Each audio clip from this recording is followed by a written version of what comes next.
That is from the following information furnished by trader who keeps his books. Our first problem ಕಳಿಸಿದ್ದು Rajesh who keeps his books under single entry system. First problem, Mr. Rajesh. ಇನ್ನಿದ್ರಲ್ಲಿ second problem from the following particulars furnished by trader who keeps his books under single entry system, and you need to prepare the final accounts for the year ending 31st March 2014 and the balance sheet as on same date. Summary of cash transaction is given for the year 3914 in that problem. Ali bank overdraft on 1/4/2013 10,000, cash sales 23,000, drawings 5,000, manager salary 4,000, salary to staff 7,000, general expense 2,000, wages 8,000, paid to creditor 62,000, received from debtor 75,000, cash in hand on 31st March 2014 500, cash at bank on 31st March 2014 1,500. These are the cash transactions. There are receipts as well as payment. Bank OD, sorry, bank OD 10,000. Then 1/4/2013 ಏನೇ ಇದೆ bank OD.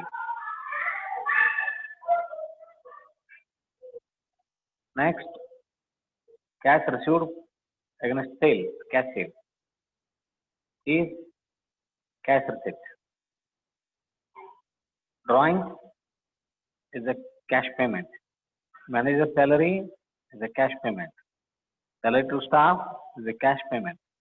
General expense is a cash payment. Wages is a cash payment. Paid to creditors is a cash payment. Then received from debtors is a cash receipt. Cash in hand on 31st March 2014 is a closing cash. Cash at bank on 31st March 2014 is a closing bank balance. This regarding cash transaction. Next, come to assets and liabilities. Opening and closing balance are given.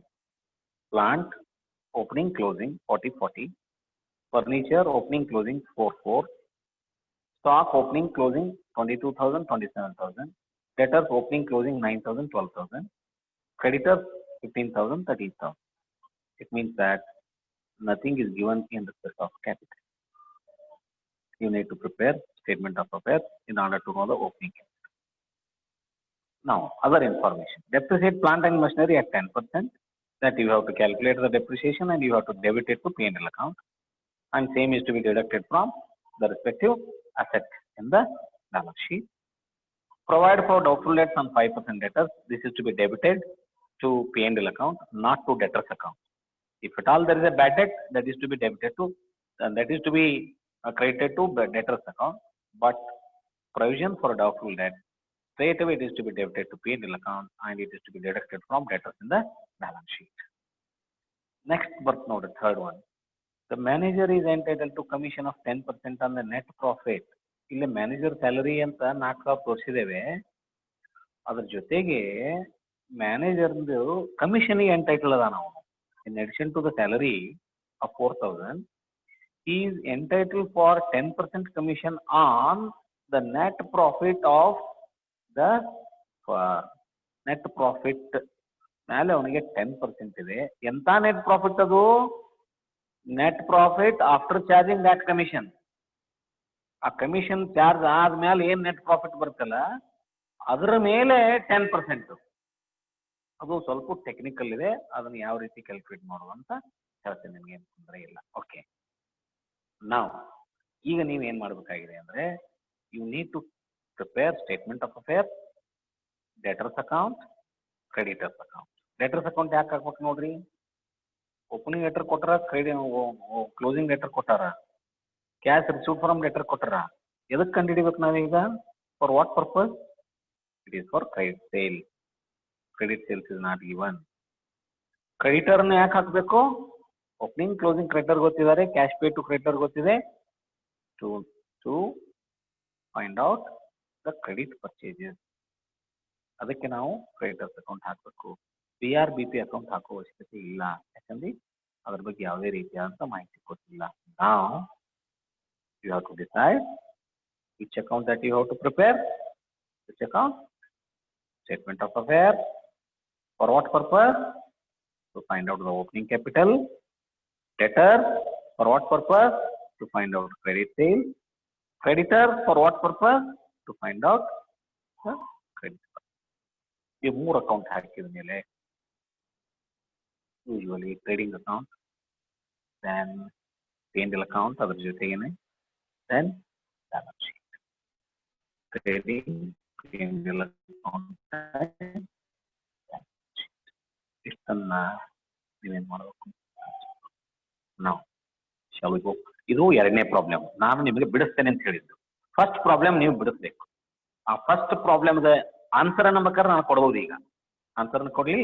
First Rajesh who keeps his books ಅಂತಿದೆ ಅಲ್ಲ, ಅಲ್ಲಿ ನೀವು statement ಅನ್ನ ಹಾಕ್ತೀರಾ.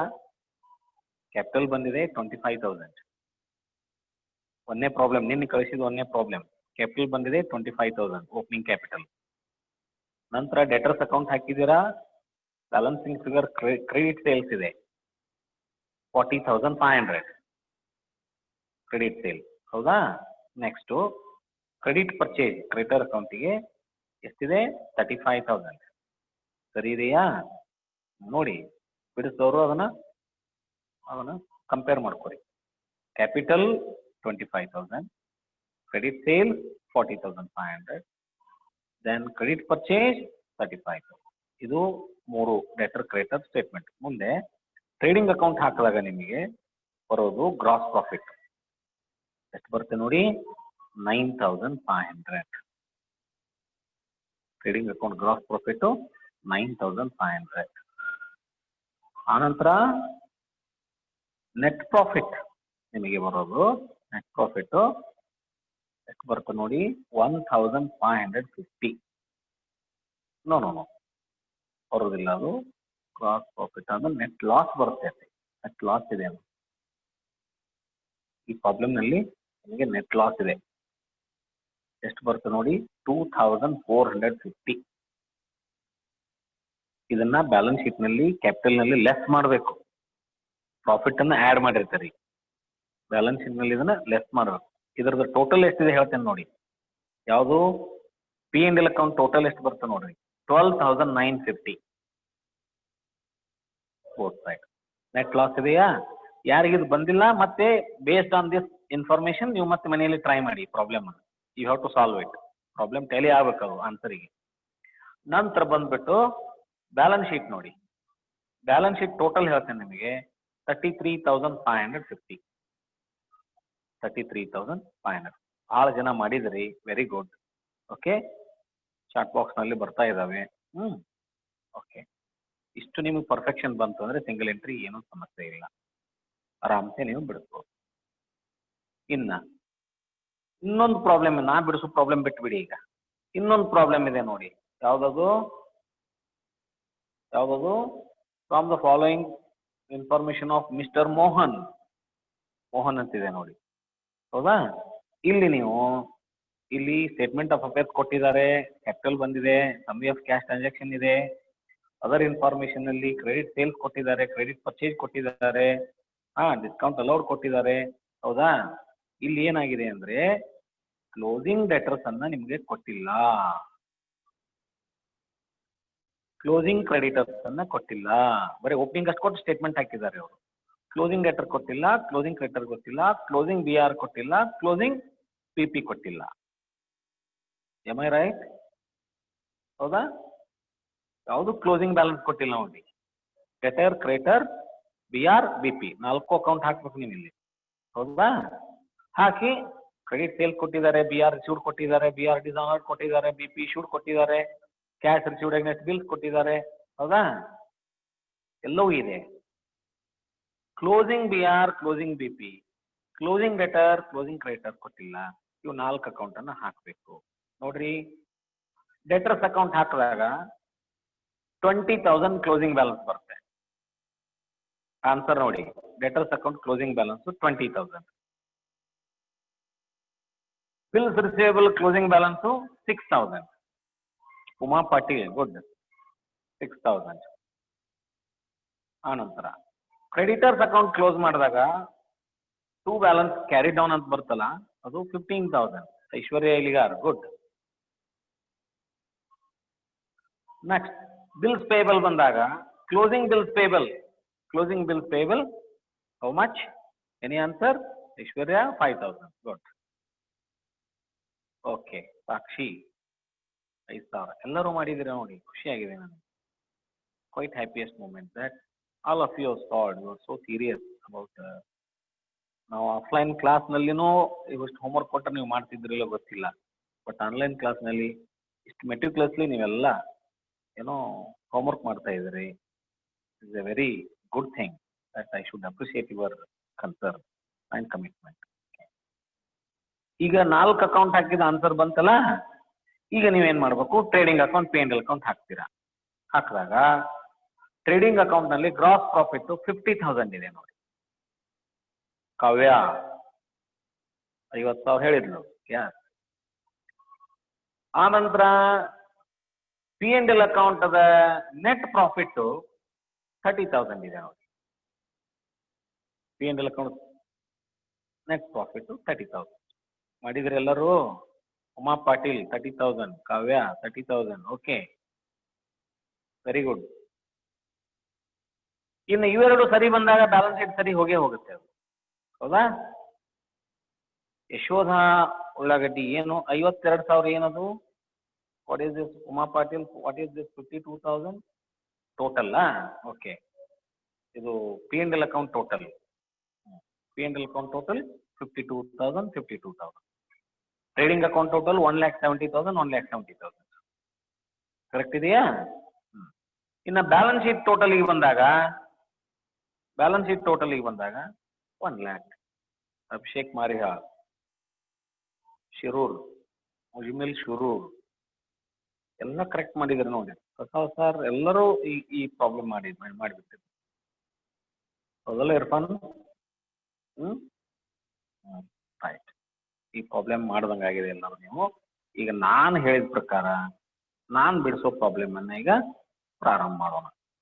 ಯಾವುದದು ನೋಡಿ, problem ತಕ್ಕೊಂಡು ಇಟ್ಕೋರಿ. From the following information furnished by trader who keeps his books of account on single entry system, prepare his trading and profit and loss account for the year ending 31st March 2014. ಅಂದ್ರೆ year ending 31st March ಇದ್ರೆ 2014 ಇದ್ರೆ opening ಏನಿರುತ್ತೆ? ಅದು 1/4/2013 ಇರುತ್ತೆ. And the balance sheet as on that date. ಎಲ್ಲ ಮಾಹಿತಿಯನ್ನು ಹೇಳಿದ್ದೇನೆ ನಾನು ನಿಮಗೆ. ಈಗ ಫಸ್ಟ್ ನೀವೇನು ಮಾಡಬೇಕು? ಸ್ಟೇಟ್ಮೆಂಟ್ ಅನ್ನು ಹಾಕಬೇಕು. Statement of affair. Okay,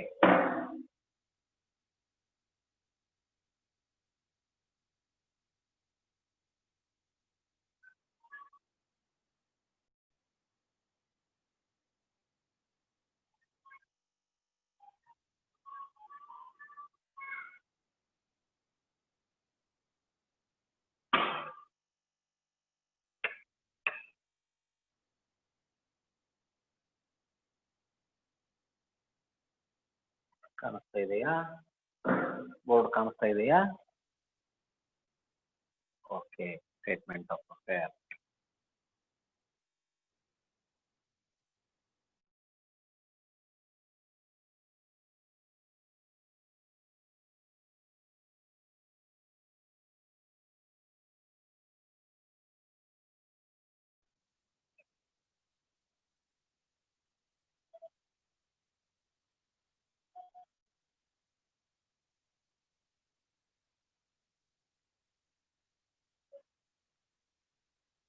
Liabilities, assets, amount,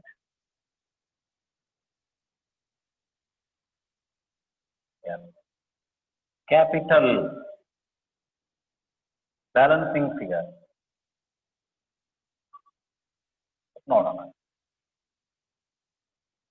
ಆನಂತರ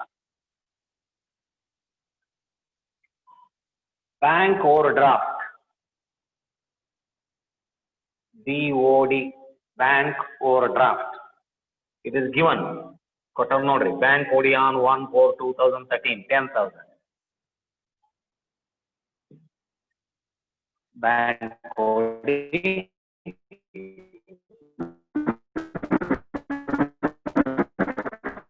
10,000.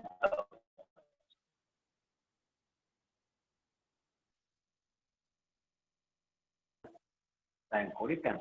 Next, creditors.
Anupra, debtors 9,000.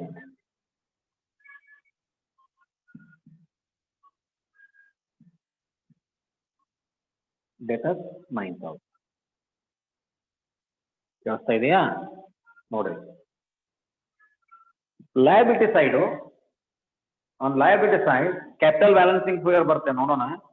Bank ಓವರ್ಡ್ 10,000 BOD ಅಂತ ಬರ್ತದೆ 10,000. Creditors 15,000 opening balance. ಆನಂತರ ಅಸೆಟ್ ಸೈಡ್ ಬಂದು plant 40,000, furniture 4,000, stock 22,000, debtors 9,000. All opening balance. Close ಮಾಡಿದ್ರೆ ಎಷ್ಟಾಗುತ್ತೆ ನೋಡ್ರಿ.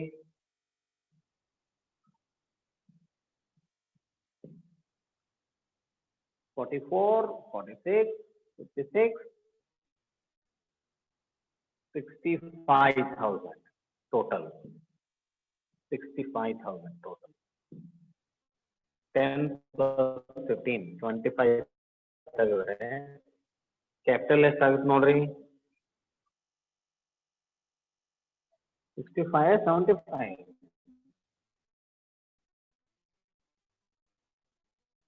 40, 44, 40, 66, 75. 25, 50,000 is the balancing figure. Capital 50,000. ಸರಿನಾ? ಭಾಳ ಈಸಿ ಸ್ಟೇಟ್ಮೆಂಟ್ ಹಾಕ್ಬೋದು. PUCಯಲ್ಲಿ ನೀವು ಭಾಳ ಹಾಕಿರ್ತೀರಿ ಅಂತಾವು, ಹೌದಾ? ಸ್ಟೇಟ್ಮೆಂಟ್ ಹಾಕೋತಾ ಇರ್ತೀನಿ. ಈಗ ಏನ್ ಮಾಡ್ರಿ, ಡೇಟರ್ಸ್ ಅಕೌಂಟ್ ಹಾಕ್ರಿ. ನಾವು ಪ್ರಿಪೇರ್ ಡೇಟರ್ಸ್ ಅಕೌಂಟ್.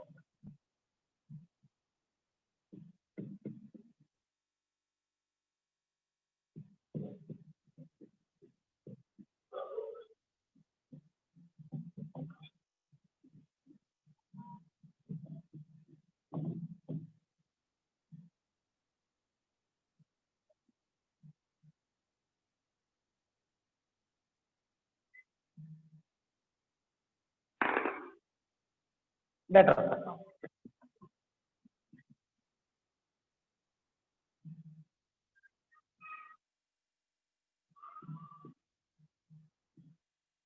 ಟೋಟಲ್ ಡೆಟರ್ಸ್ ಅಂದ್ರಿ, ಅದಕ್ಕೆ ಯಾವಾಗಿದ್ರು ಅಕೌಂಟ್ ಹಾಕುವಾಗ ಟೋಟಲ್ ಡೆಟರ್ಸ್ ಅಕೌಂಟ್ ಅಂತ. ನಾ ಬರೀ ಡೆಟರ್ಸ್ ಅಂದ್ರು ನೀವು ಟೋಟಲ್ ತಿಳ್ಕೊಂಡು ನೋಡ್ರಿ ಏನೇನ್ ಬರ್ತ್ ನೋಡ್ರಿ. ಡೆಟರ್ಸ್ ಅಕೌಂಟಿಗೆ first opening balance, to balance brought down. Opening balance of debtors ಎಷ್ಟಿದೆ ನೋಡ್ರಿ,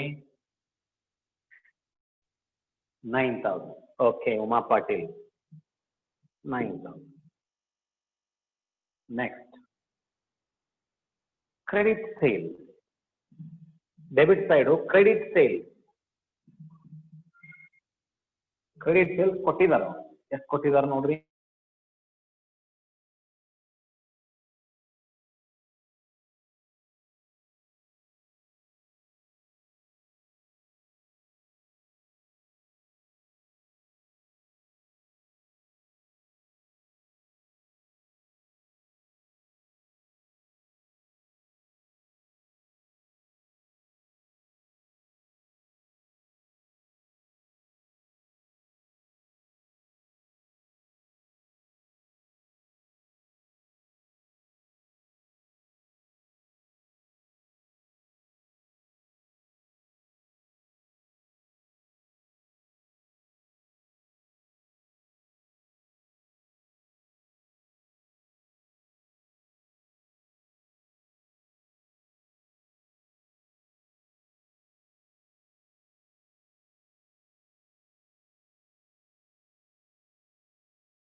ವಾಯ್ಸ್ ಕ್ಲಿಯರ್ ಇಲ್ಲ,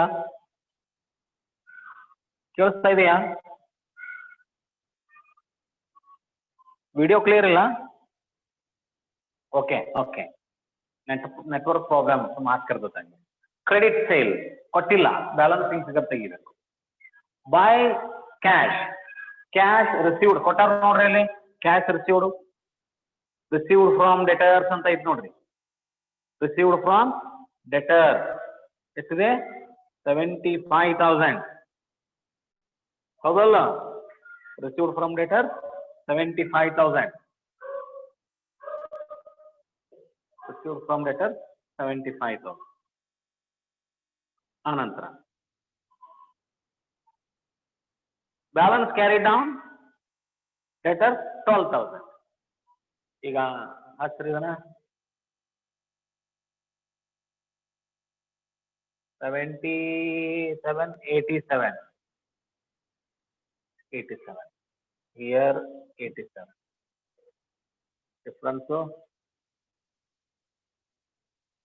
ಡಿಫ್ರೆನ್ಸ್ ಎಷ್ಟಿದೆ ನೋಡ್ರಿ credit sales.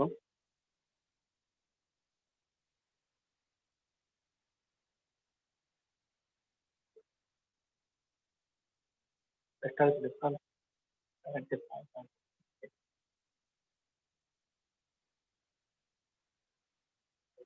78. 78. Now come to total creditors account.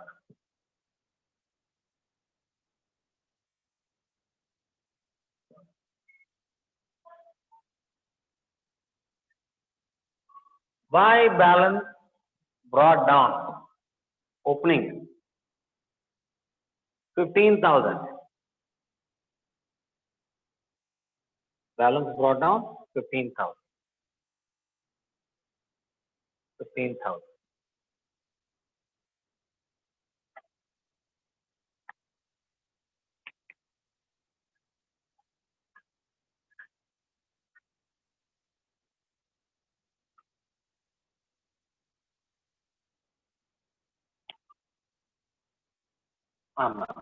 By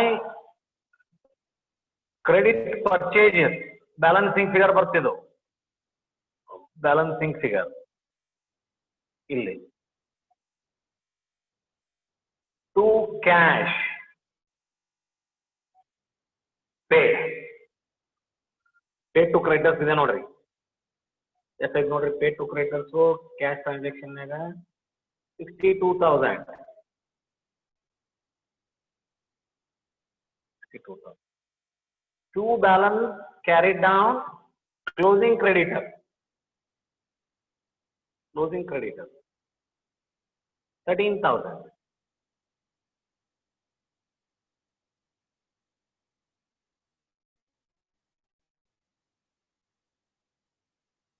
62, 65, 75.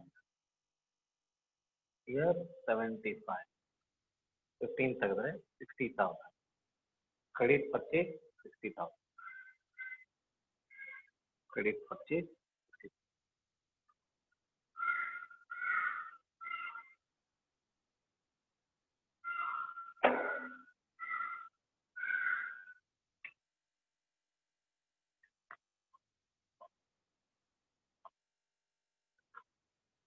Shall I remove this?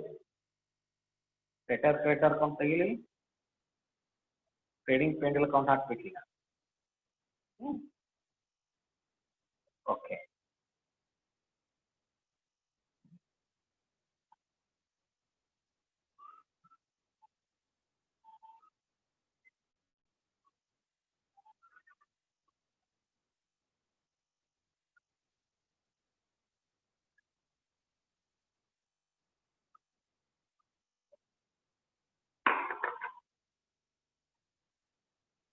Yes, trading and P&L account.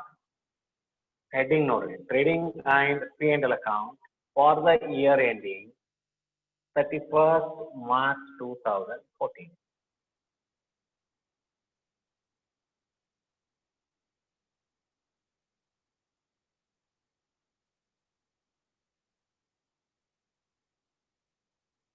Okay.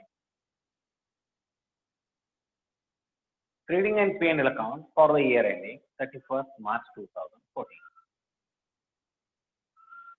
ನೀವು ಏನು ಮಾಡಿಲ್ಲ ಅಂದ್ರೆ ಅವನ್ನೆಲ್ಲ ಕಾಲಮ್ ಹಾಕಿರ ಇಟ್ಕೊಂಡಿರ್ಬೇಕು ನಾ ಬಿಡಿಸೋತ್ನಾಗ ಅಂದ್ರೆ ಈಸಿ ಆಗುತ್ತೆ. ಅಡ್ವಾನ್ಸ್ ಪ್ರಾಬ್ಲಮ್ ಕಳಿಸಿರ್ತೀನಿ, ಇವೆಲ್ಲವೂ ಅಕೌಂಟ್ ಕಾಲಮ್ ಹಾಕೊಂಡು ಇಟ್ಕೋಬೇಕು. ಪಟ ಪಟ ಪಟ ಎಂಟ್ರಿ ಮಾಡ್ಕೋತ ಹೋಗ್ಬೇಕು.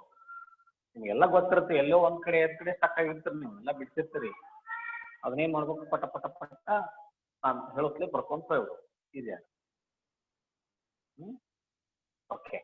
To opening stock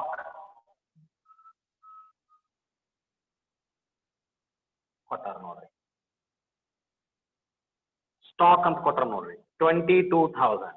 opening stock 22,000. ಆನಂತರ to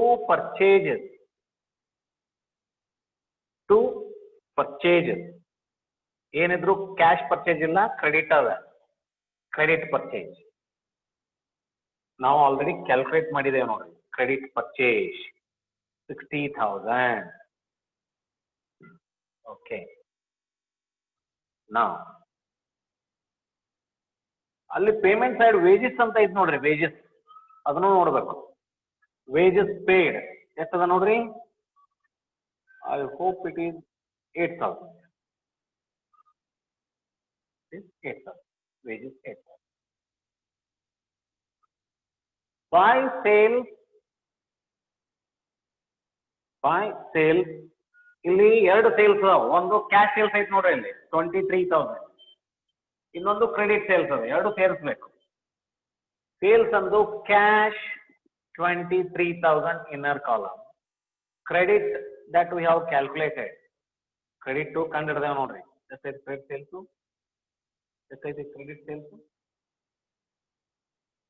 How much is the credit sales? 78,000. Okay.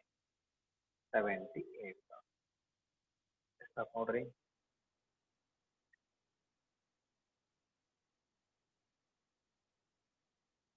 $1,01,000.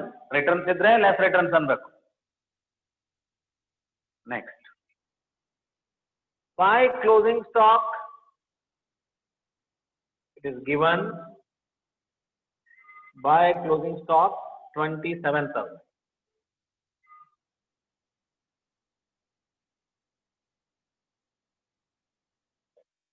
27, 28, 1,28,000. 1,28,000. Then 2 GP carried down. Set up nodding 22, 30.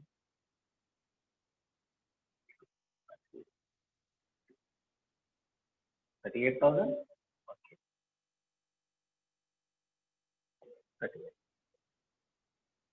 Buy balance brought down by GP brought down 38,000.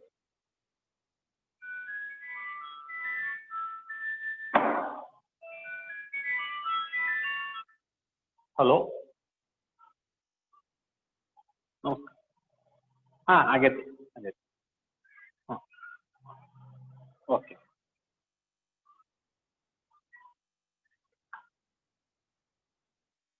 ನೋಡ್ರಿ payment side ಏನೇನು expense ಅದಾವ ನೋಡ್ರಿ. Summary of cash book ನಲ್ಲಿ payment side bank ಕೂಡಿ payment ಆಗೋದಿಲ್ಲ ಅದು, ಹೌದಾ? Cash sales ಆಯ್ತು. ಡ್ರಾಯಿಂಗ್ಸು ಪೇಮೆಂಟ್ ಸೈಡ್ ನಲ್ಲಿ ಇಲ್ಲಿ ಹಚ್ಚೋಂಗಿಲ್ಲ, P&L ಅಕೌಂಟಿಗೆ ಅದನ್ನ ಲೆಸ್ ಮಾಡಬೇಕು, ಹೌದಾ? ಸ್ಯಾಲರಿ ಟು ಮ್ಯಾನೇಜರ್ ಅಂತ ಐತಿ. Salary to manager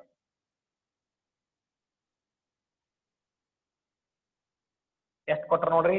salary to manager 4,000. ಆಮೇಲೆ ಡೆಬಿಟ್ ಮಾಡ್ರಿ to salary to staff. Salary to manager ಬೇರೆ, ಸ್ಯಾಲರಿ ಟು ಸ್ಟಾಫ್ ಬೇರೆ. To salary to staff 7,000. Is it not? Manager salary, salary to staff. ಆದ್ಮೇಲೆ general expense to general expense ಎಷ್ಟದ ನೋಡ್ರಿ? General expense 2,000. ಆ ನಂತರ general expense ಆಯ್ತು. Wages ಇದಕ್ಕೆ ಹಚ್ಚೇವಿ, trading account, receive from cash ಎಲ್ಲ. ಅದಾದ್ಮೇಲೆ ಪ್ರೊವಿಷನ್ ಫಾರ್ ಡೌಟ್ಫುಲ್ ಡೆಟ್ ಐತಿ.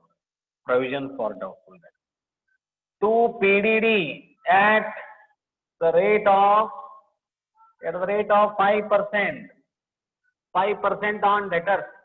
Debtors ಎಷ್ಟು ಅದಾರ ನೋಡ್ರಿ? ಕ್ಲೋಸಿಂಗ್ ಡೆಟರ್ಸ್ ಎಷ್ಟು ಅದಾರ ನೋಡ್ರಿ? 12,000. ಅದರ 5% ಅಂದ್ರೆ 600. PDD 600. ನಂತರ depreciation to depreciation at the rate of ಏನ್ ಹೇಳ್ಯಾರ ಅವರು? 10%.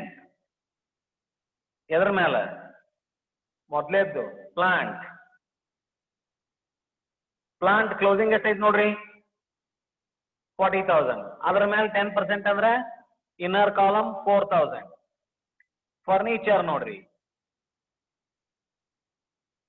ಫರ್ನಿಚರ್ ಎಷ್ಟದ ನೋಡ್ರಿ? ಕ್ಲೋಸಿಂಗು ಕೊಟ್ರ ನೋಡ್ರಿ. Closing furniture 4,000. ಅದ್ರ ಮೇಲೆ 10% ಅಂದ್ರೆ 400. Total depreciation 4,400. Is it okay? Any confusion? ಇಲ್ಲ. Next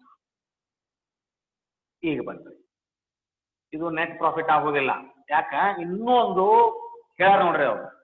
The manager is entitled to a commission at 10% on the net profit after charging such commission and the same is to be provided for. ಈಗ ನಾವು 10% commission ಅನ್ನ manager ಕೊಡಬೇಕು.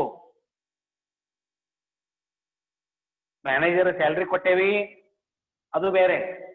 In addition to the salary that we have to give him commission at the rate of 10%. On what? At the rate of 10% on the net profit.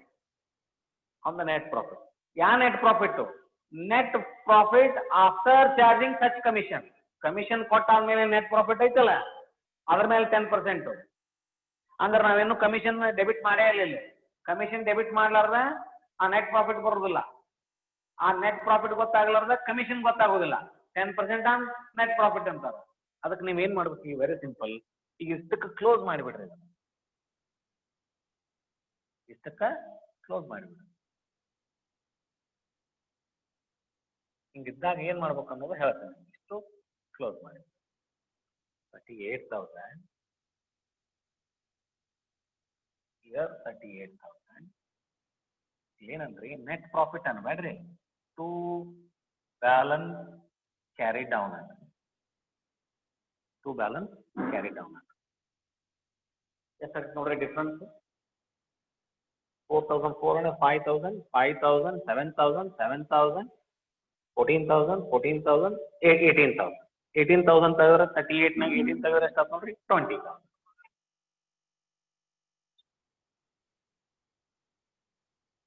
ಹೌದಾ? ಇದೇನು what is this? ಅಕಸ್ಮಾತ್ commission ಇದ್ದಿದ್ದಿಲ್ಲ ಅಂತ ತಿಳ್ಕೊರಿ. Just assume that there is no commission. Commission ಇಲ್ಲ ಅಂದ್ರೆ ಇದೇನ್ ಹಾಕಿತ್ತು ಈಗ? ನೆಟ್ ಪ್ರಾಫಿಟ್ ಹಾಕಿತ್ತು. ಹೌದಲ್ಲ? ಕಮಿಷನ್ ಇಲ್ಲ ಅಂದ್ರೆ ನೆಟ್ ಪ್ರಾಫಿಟ್ ಹಾಕಿತ್ತು. ಆದ್ರೆ ಈ ಪ್ರಾಬ್ಲಮ್ ನಲ್ಲಿ ಇದು ನೆಟ್ ಪ್ರಾಫಿಟ್ ಅಲ್ಲ. ಯಾಕೆ ಹೇಳ್ರಿ? ಇದ್ರ ಮೇಲೆ ಇನ್ನು ಕಮಿಷನ್ ಡೆಬಿಟ್ ಆಗಬೇಕು. ಡೆಬಿಟ್ ಆದ್ಮೇಲೆ ಏನ್ ಬರ್ತಲ್ಲ ಅದು ನೆಟ್ ಪ್ರಾಫಿಟ್ ಆಕೈತಿ. ಅರ್ಥ ಆಯ್ತಾ? ಇದು ಕಮಿಷನ್ ಇದ್ದಿದ್ದಿಲ್ಲ ಅಂದ್ರೆ this is the net profit. Commission ಇಲ್ಲ ಅಂತ ಕಮಿಷನ್ ಐತೆ ಅಂದಾಗ ನೆಟ್ ಪ್ರಾಫಿಟ್ ಅಲ್ಲ. ಯಾಕೆ? ಕಮಿಷನ್ ಡೆಬಿಟ್ ಮಾಡುವವರೆಗೂ P&L ಅಕೌಂಟಿಗೆ ನೆಟ್ ಪ್ರಾಫಿಟ್ ಬರಲ್ಲ. ಆದ್ರೆ ಕಮಿಷನ್ ಡೆಬಿಟ್ ಮಾಡ್ಬೇಕು, ಕ್ಯಾಲ್ಕುಲೇಷನ್ ಮಾಡ್ಬೇಕಂದ್ರೆ ನೆಟ್ ಪ್ರಾಫಿಟ್ ಗೊತ್ತಾಗಬೇಕು. ಅರ್ಥದ? ನೆಟ್ ಪ್ರಾಫಿಟ್ ಗುರ್ತಾಗ್ಲಾರ್ದ ಕಮಿಷನ್ ಕ್ಯಾಲ್ಕುಲೇಷನ್ ಮಾಡಕ್ ಬರಂಗಿಲ್ಲ. ಕಮಿಷನ್ ಗುರ್ತಾಗ್ಲಾರ್ದ ನೆಟ್ ಪ್ರಾಫಿಟ್ ಗೊತ್ತಾಗೋದಿಲ್ಲ. ಅರ್ಥಾತ? ಇದು ಮಜಾ ಆಯ್ತದು. ಈಗ ನೀವು ಇದ ನೆಟ್ ಪ್ರಾಫಿಟ್ ಅಂದ್ರೆ ಇದು ನೆಟ್ ಪ್ರಾಫಿಟ್ ಅಲ್ಲ. ಯಾಕೆ? ಇನ್ನೂ ಒಂದು ಎಕ್ಸ್ಪೆನ್ಸ್ ಡೆಬಿಟ್ ಮಾಡೋದೈತೆ ನಾವು. ಏನು ಎಕ್ಸ್ಪೆನ್ಸ್? ಅದು ಕಮಿಷನ್ ಟು ಮ್ಯಾನೇಜರ್. ಅದನ್ನ ಡೆಬಿಟ್ ಆದ್ಮೇಲೆ ಏನು ಉಳಿದೈತೆ ಅದು ನೆಟ್ ಪ್ರಾಫಿಟ್. ಹೌದಾ? ಅದನ್ನ ಹೆಂಗ್ ಕ್ಯಾಲ್ಕುಲೇಟ್ ಮಾಡೋದು? 10% ಅಂದ್ರೆ ನೆಟ್ ಪ್ರಾಫಿಟ್ ಗೊತ್ತಾಗಬೇಕು. ನೋಡ್ರಿ ಹೆಂಗೈತಿ. ನೆಟ್ ಪ್ರಾಫಿಟ್ ಗೊತ್ತಾಗೋದನ್ನ ಕಮಿಷನ್ ಗೊತ್ತಾಗೋದಿಲ್ಲ. ಕಮಿಷನ್ ಗೊತ್ತಾಗೋದನ್ನ ನೆಟ್ ಪ್ರಾಫಿಟ್ ಗೊತ್ತಾಗೋದಿಲ್ಲ. ಮದುವೆ ಆಗ್ಲಾರ ಹುಚ್ಚ ಬಿಡುದಿಲ್ಲ, ಹುಚ್ಚ ಬಿಡ್ಲಾರ್ದ ಮದುವೆ ಆಗೋದಿಲ್ಲ. ಹೌದಾ? ಅರ್ಥ ಆಯ್ತಾ? ಹಂಗೈತ ಪರಿಸ್ಥಿತಿ. ಡಾಕ್ಟರ್ ಹೇಳ್ಯಾರ ಹುಚ್ಚ ಬಿಡಿಸ್ಬೇಕ್ರಿ ಒಂದ್ ಅನ್ನೋದು ಇಲ್ರಿ, ಮದುವೆ ಆಗ್ಬೇಕು ಅಂದ್ ಅದು ಹುಚ್ಚ ಬಿಡದೈತಿ ಅಂದ್ರು. ಅಲ್ರಿ ಹುಚ್ಚ ಬಿಟ್ರ ಮದುವೆ ಆಕತಿ, ಹುಚ್ಚಿಗೆ ಯಾರು ಕನ್ಯಾ ಕೊಡ್ತಾರ ಅಂತ ಮನಿ ಮಂದಿನ ಸಮಸ್ಯೆ ಆಗ. ಅರ್ಥ ಆಯ್ತಾ? ಮದುವೆ ಆದ್ರೆ ಪಕ್ಕಾ ಹುಚ್ಚ ಬಿಡ್ದೈತೆ ಡಾಕ್ಟರ್ ಹೇಳಾಕತ್ತಾರ. ಹೌದ್ರಿ, ಹುಚ್ಚ ಬಿಟ್ರೆ ಪಕ್ಕಾ ಮದುವೆ ಆಕತೆ ಅಂತ ಇವ್ರು ಅನ್ನಕತ್ತಾರ. ಯಾರು ಸಮಸ್ಯೆ ಹಂಗಿದು? ನೀವು ಹುಚ್ಚ ಬಿಡಿಸ್ರಿ ಸದ್ಯ ಮದುವೆ ಮಾಡ್ತೀವಿ ಅಂತ ಮನಿ ಮಂದಿ ಅಂತಾರ. ನೀವು ಮದುವೆ ಮಾಡಿಬಿಡ್ರಿ ಸದ್ಯ ಹುಚ್ಚ ಬಿಡದೈತೆ ಅಂತ ಡಾಕ್ಟರ್ ಅನ್ನಕತ್ತಾರ. ಒಂದಕ್ಕೊಂದು ಇಂಟರ್ಲಿಂಕ್ ಐತೆ. ಹಂಗಿದು E20 ಇದು ಕಮಿಷನ್ ಡೆಬಿಟ್ ಮಾಡಲಾರ್ದ ನೆಟ್ ಪ್ರಾಫಿಟ್ ಗೊತ್ತಾಗೋದಿಲ್ಲ. ನೆಟ್ ಪ್ರಾಫಿಟ್ ಗೊತ್ತಾಗಲಾರ್ದ ಕಮಿಷನ್ ಗೊತ್ತಾಗೋದಿಲ್ಲ. ಮಜಾ. ಈಗ ಇದಕ್ಕೆ ನಾವೇನ್ ಅನ್ಬೇಕು ಗೊತ್ತನ? This 20,000 is net profit before charging commission. ಇದಕ್ಕೇನಂತೇವಿ? Net profit before charging commission. ಇಲ್ಲೇ ಅವರು ಆನ್ಸರ್ ಕೊಟ್ಟಿದಾರ ಏನ್ರಿ? ಆನ್ಸರ್ ಏನ್ ಕೊಟ್ಟಿದಾರ ಅಂದ್ರೆ ಅವರು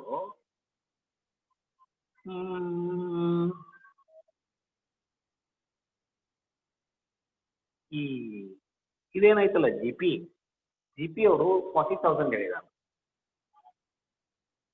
ಜಿ ಪಿ 40,000 ಹೇಳಿದಾರೆ. ಇಲ್ಲಿ ನಮ್ದು 38,000.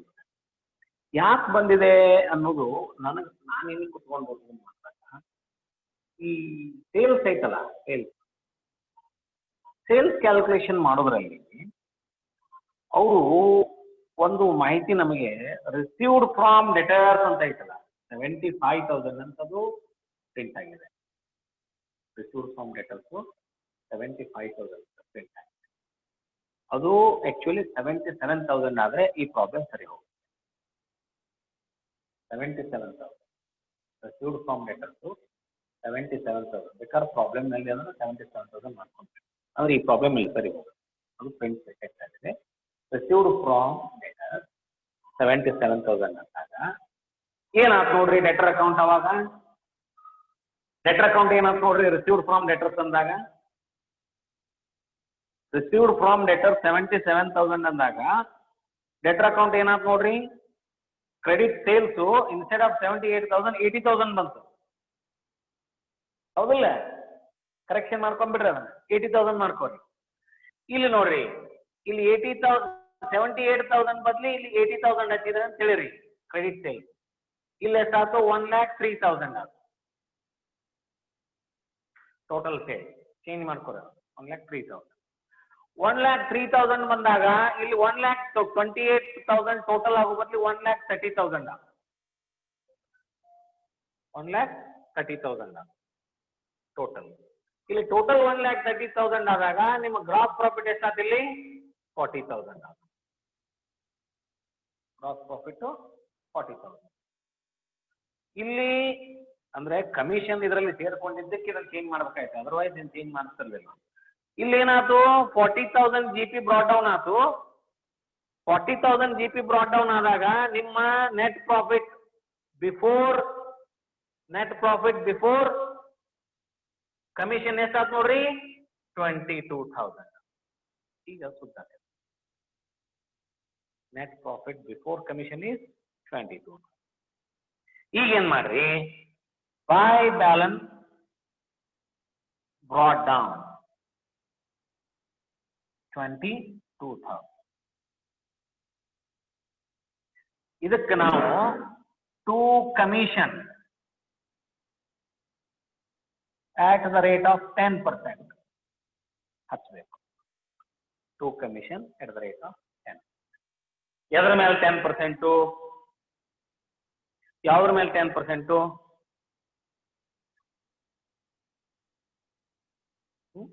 ಯಾವ್ದ್ರ ಮೇಲೆ 10%? 22,000 ಮೇಲಲ್ಲ. ತಪ್ಪಿರಿ ನೀವು. 22,000 is not net profit. It is net profit before commission. ಅವ್ರೇನಂದಾರ 10% on the net profit after charging such commission ಅಂದಾರ.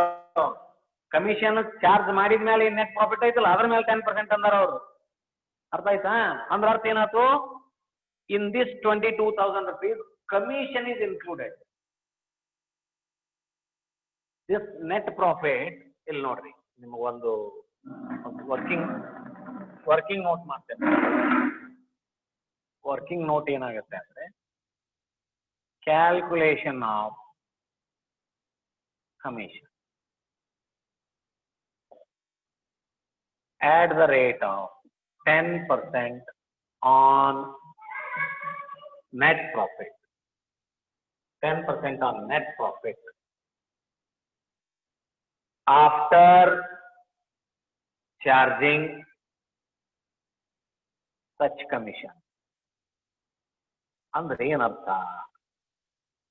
Now here we have 22,000 net profit. Before charging commission,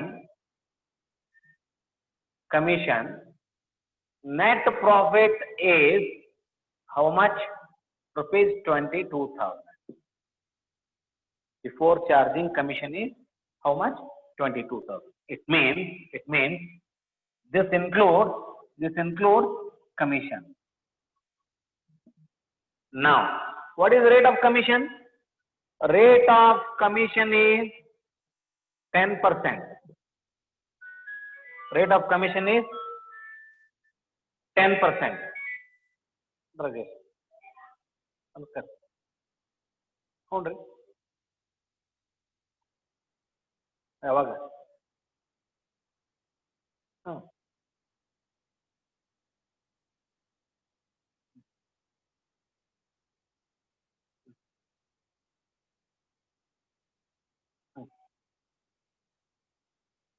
phone ಮಾಡಿ.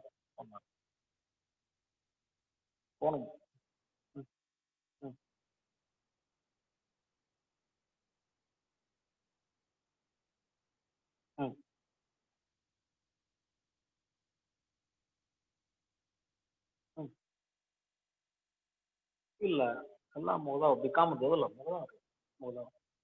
ಮುಗ್ದಾವ್ರಿ. ಎಲ್ಲಿ ಇಲ್ಲ ಇಲ್ಲಿ. ಮತ್ತೀಗ ಡೇಟು ಮುಗ್ದತ್ತಲ್ರಿ ಅಡ್ಮಿಷನ್. ಹೌದೌದು, ಮುಗ್ದು ಚಾನ್ಸ್ ಅವ್ರಿಗೆ seat ಇಟ್ಟದ್ದು ಅವಾಗ ಮುಗ್ದವಲ್ರಿ. ಚಾನ್ಸ್ ಅವ್ರಿಗೆ ಸೀಟ್ ಇಟ್ಟದ್ದು ಅದು ಡೇಟು ಮುಗೀತು. This is MP before commission. MP before commission ಕಾಣಕತ್ತೈತಿ. NP before commission is 110. 10% ಅಂದ್ರೆ ಏನು? ಈಗ ನಮಗೆ 22,000 ಗೊತ್ತಿದೆ, ಇದರಲ್ಲಿ ಕಮಿಷನ್ ಸೇರ್ಕೊಂಡಿದೆ. In this 22,000 profit commission is included. We have to debit commission out of this. It is inclusive of commission. This profit before charging commission. ನಾವೀಗ commission calculate ಮಾಡಿ ಅದನ್ನ ಚಾರ್ಜ್ ಮಾಡಿದಾಗ ನೆಟ್ ಪ್ರಾಫಿಟ್ ಸಿಗುತ್ತೆ. ಹಂಗಿಲ್ಲಿ 10% ಕಮಿಷನ್ ಅಂದ್ರೆ ಏನು? If profit is 100, commission thereon is rupees 10, therefore 110 is the profit before commission. 110 ಇತ್ತಂದ್ರೆ ಅದಕ್ಕೆ 10 ರೂಪಾಯಿ ಕಮಿಷನ್ ಐತಿ, 100 ರೂಪಾಯಿ ಪ್ರಾಫಿಟ್ ಐತಿ. ಹೌದಾ? ಈಗ ಏನಾಯ್ತು, this 110 and this 22,000 is one and same, not in the value but in the nature. ವ್ಯಾಲ್ಯೂದಲ್ಲಿ 110 ಬೇರೆ, 22,000 ಬೇರೆ, but by nature these two are same. ಏನು ಹೇಳ್ರಿ? In this 110 commission is included, in this 22,000 commission is included. Are you following? In this 110 commission is included, 110 of net profit, commission is included. This 110 is inclusive of commission. This 22,000 is also inclusive of commission. But ಇದ್ರಾಗ ಎಷ್ಟು ಐತೆ ಅಂತ ಗೊತ್ತಿಲ್ಲ ನಮಗೆ 22,000. But ಈ 110 ನಲ್ಲಿ commission ಎಷ್ಟೈತೆ ಅಂತ ಗೊತ್ತೈತೆ ನಮ್ಗೆ, ಯಾಕಂದ್ರೆ ನಾವು ಮಾಡ್ಕೊಂಡಿದ್ದೀವಿ.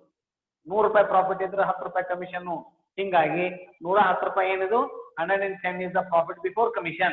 This 22,000 is also profit before commission. ಎರಡು ಸಿಮಿಲರ್ ಮಾಡ್ಕೊಂಡಿವಿ ನಾವು, ಸಜಾತಿ ವಸ್ತುಗಳನ್ನು ಮಾಡ್ಕೊಂಡಿವಿ ನಾವೀಗ. ಇದು ಸಜಾತಿ ಆಯ್ತು, ಇದು ಸಜಾತಿ ಆಯ್ತು. ಹೆಂಗ್ ಸಜಾತಿ ಆಯ್ತು ನೋಡ್ರಿ? 110 is also inclusive of commission, 22,000 is also inclusive of commission. But difference ಏನಂದ್ರೆ ಇದ್ರಾಗ ಎಷ್ಟು ಕಮಿಷನ್ ಐತೆ ಅಂತ ಗೊತ್ತೈತೆ ನಮ್ಗೆ, 110 22,000 ಗೊತ್ತೈತಿ. ಈಗ ಒಂದ್ ಗೊತ್ತಿತ್ತಂದ್ರೆ ಇನ್ನೊಂದು ಗೊತ್ತು ಮಾಡ್ಕೊಳ್ಳೋದು ಬಹಳ ಸರಳ. If NP before commission is 110, commission thereon is ₹10. 110 ರೂಪಾಯಿ ಇದ್ರ 10 ರೂಪಾಯಿ ಕಮಿಷನ್ ಅಂತ ಗೊತ್ತೈತೆ ನಮ್ಗೆ. If it is 22,000, how much is the commission? 22,000 into 10 divided by 110. Therefore, it is ₹2,000 commission. It is 2,000. So, in this 22,000, commission is included ₹2,000. ಅವಾಗ ಏನ್ ಮಾಡ್ರಿ ನೀವು? Commission 2,000 ಅಂತ. Commission 2,000. ಈಗ ಇದ್ರ ಡಿಫರೆನ್ಸ್ ತೆಗೆದ್ರೆ ಟೋಟಲ್ 22,000. ಈಗ net profit transfer to balance sheet ಎಷ್ಟಾಯ್ತು? 20,000. This 20,000 is after charging commission. ಹೌದಿಲ್ಲ? ಆಫ್ಟರ್ ಚಾರ್ಜಿಂಗ್ ಕಮಿಷನ್ ಎಷ್ಟು ಬಂತು? NP ಈಗ 20,000. What is the rate of commission? 10%. 10% on 20,000 ಅಂದ್ರೆ ಎಷ್ಟಾಯ್ತು? 2,000. ಹೌದಾ? ಈಗ ನಮ್ಗೆ ಗೊತ್ತಾಯ್ತು 20,000 ಅಂತ. 10% ಆನ್ 20,000 ಅಂತ ಈಗ ಗೊತ್ತಾಯ್ತು. 22,000 ಇದ್ದಾಗ 10% ಆನ್ 22 ಅಂದಿದ್ರೆ ಎಷ್ಟಾಗಿತ್ತು? 2,200 ಆಗಿತ್ತು. ತಪ್ಪಿತ್ತು ನಮ್ದ್ರಲ್ಲಿ. ಅದು ಇನ್ಕ್ಲೂಸಿವ್ ಆಫ್ ಕಮಿಷನ್ ಇತ್ತು. ಕಮಿಷನ್ ಚಾರ್ಜ್ ಆದ್ಮೇಲೆ ಏನು ಉಳಿತೈತಲ್ಲ ಅದ್ರ ಮೇಲೆ 10% ಅಂತ ಹೇಳ್ಯಾರ. ಕಮಿಷನ್ ಚಾರ್ಜ್ ಆದ್ಮೇಲೆ ಎಷ್ಟು ಉಳಿದೈತಿ? 20,000 ಉಳಿದೈತಿ. 20,000 ಮೇಲೆ 10% ಅಂದ್ರೆ ಎಷ್ಟಾಯ್ತು? 2,000. ಕಮಿಷನ್ ಎಷ್ಟು ಹಚ್ತೀವಿ? 2,000 ಹಚ್ತೀವಿ. ಹುಚ್ಚಿಬಿಡ್ತು, ಮದುವೆ ಆಯ್ತು ಹುಚ್ಚಿಬಿಡ್ತು. ಏನಾರು ತಿಳ್ಕೊಡಿ. ಇದು ಗೊತ್ತಾದ್ಮೇಲೆ ಇದು ಗೊತ್ತಾದ್ಮೇಲೆ ಅದು ಗೊತ್ತಾಯ್ತು. Anyway this 2,000 is the commission at the rate of 10% on net profit of 20,000. ಅರ್ಥ ಆಯ್ತಾ? ರೈಟ್. ಈಗ ನೀವು ಬ್ಯಾಲೆನ್ಸ್ ಶೀಟ್ ಹಾಕ್ರಿ.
Balance sheet as at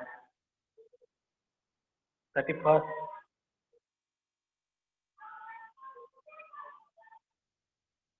liabilities, assets,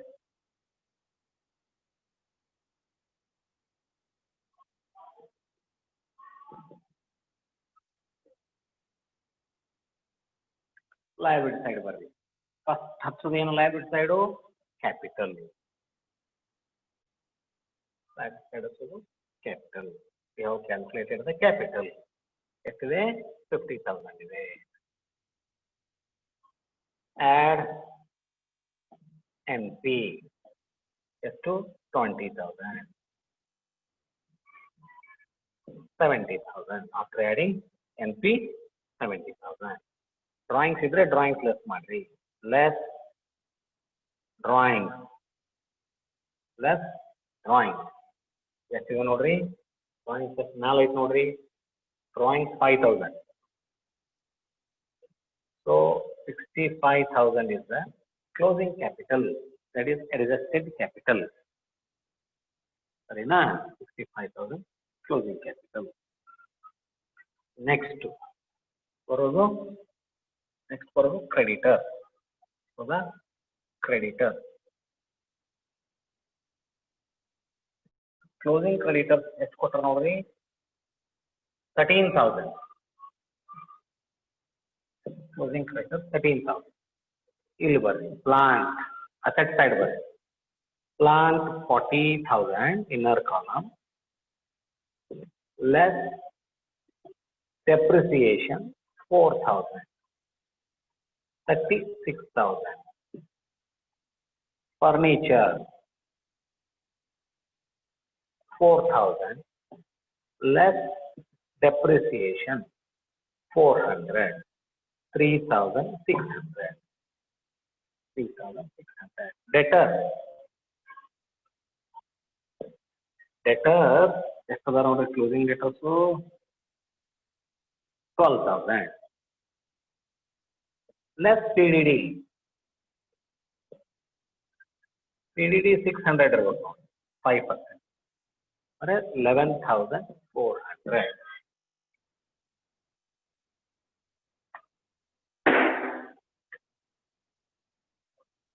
11,400. ಆನಂತರ ಸ್ಟಾಕ್ ಕ್ಲೋಸಿಂಗ್ ಸ್ಟಾಕ್ ಕೊಟ್ಟು ನೋಡ್ರಿ ಎಷ್ಟದ 27,000. Closing stock 27,000.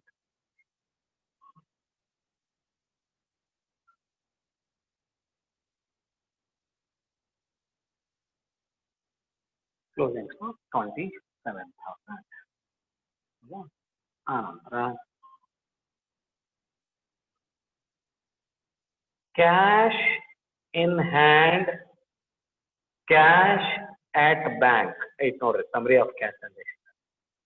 ಎಷ್ಟೈತ್ ನೋಡ್ರಿ cash in hand 500. Cash at bank 1,500. ಎಷ್ಟಾತ್ ನೋಡ್ರಿ ಟೋಟಲ್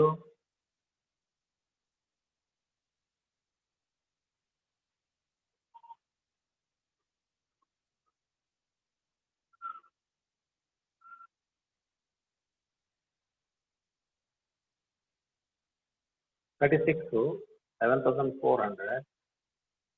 400 ಅಂದ್ರೆ 3,000 4,000 4,000 5,000 15,000 15 36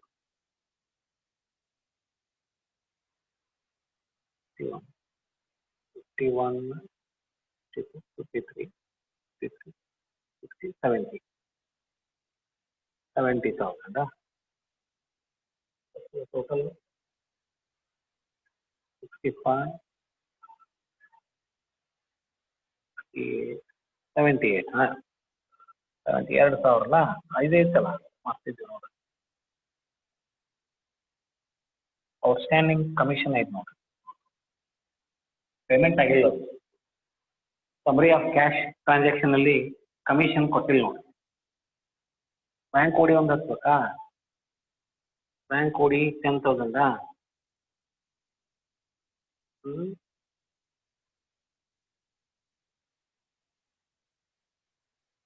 ನೋಡ್ರಿ ಬ್ಯಾಂಕ್ ಓಡಿ ಕ್ಲೋಸಿಂಗ್ ಅಲ್ಲಿ ಕೊಟ್ಟಿಲ್ಲ ಅವರು. 1/4/2013ಗೆ ಬ್ಯಾಂಕ್ ಕೊಡಿ ಇದೆ ನೋಡ್ರಿ ನೀವು, ಬ್ಯಾಂಕ್ ಕೊಡಿ 1/4/2013 ಇದೆ. ಬಟ್ ಅದೇ ಬ್ಯಾಂಕ್ ಕೋಡಿಯನ್ನು ಅವರು 31 ಮಾರ್ಚ್ 2014 ತೋರಿಸಿಲ್ಲ. ಅರ್ಥ ಆಯ್ತಾ? ಪೇಮೆಂಟ್ ಆಗಿ ಹೋಗಿರ್ಬೋದು, ಇದ್ರೆ ಅದನ್ನು ತೋರಿಸ್ತಿದ್ರು 31 ಬ್ಯಾಂಕ್ ಕೋಡಿ ಬರಲ್ಲ. ಈಗ ಬರಬೇಕಾಗಿದ್ದು ಇಲ್ಲಿ ನೋಡ್ರಿ, ಪೇಮೆಂಟ್ ಸೈಡ್ನಲ್ಲಿ salary to staff manager salary ಆದಮೇಲೆ ಇಲ್ಲೇನು 2000 rupees ಕಮಿಷನ್ ನಾವು ಕೊಟ್ಟೇವಲ್ಲ, ದಟ್ ಇಸ್ ಔಟ್ಸ್ಟ್ಯಾಂಡಿಂಗ್ ಲಯಬಿಲಿಟಿ. ಅದು ಕೊಡಬೇಕಾಗಿದ್ದು, ಅದು ಡೆಬಿಟ್ ಮಾಡೇ ಪೇಂಡ್ ಅಕೌಂಟಿಗೆ, but actually not paid. Summary of cash transaction ಬಂದಿಲ್ಲ ಅದು ಕಮಿಷನ್ ಅಂದಾಗ ಔಟ್ಸ್ಟ್ಯಾಂಡಿಂಗ್ ಲಯಬಿಲಿಟಿ. ಅದು outstanding commission how much? 2000. Therefore your liability account is 70,000. Assets account tally 7.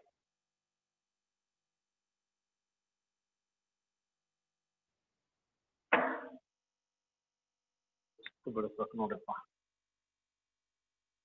80,000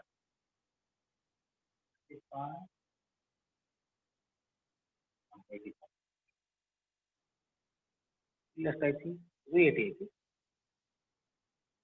asset side 80 ಐತಿ, ಅಸೆಟ್ ಸೈಡ್ 80 ಇದೆ, ಅಸೆಟ್ ಸೈಡ್ 80 ಐತಿ. ಓಕೆ, 80 ಅದ, 65, 68, 78, 80.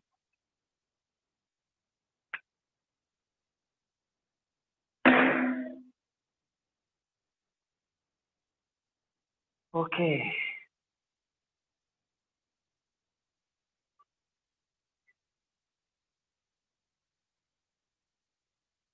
ಏನಾಯ್ತು?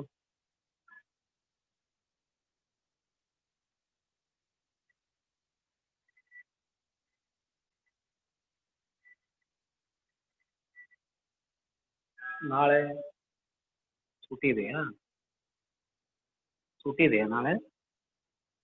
ನಾಳೆ ನಾಡಿದ್ದು? ನಾಳೆ ಏನಿದೆ ಹಬ್ಬ? ಸೂಟಿ ಮಾಡೋಣ ನಾಳೆ? ಓಕೆ, ಯಾವ ಹಬ್ಬ ಇದೆ ನಾಳೆ? What holiday?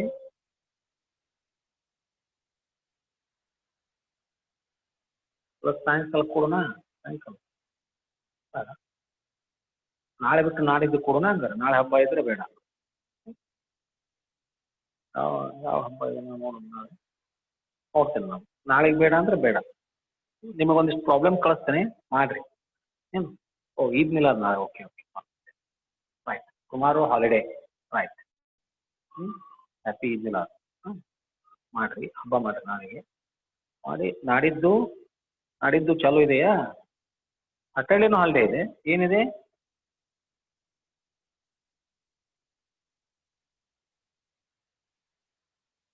ಏನು?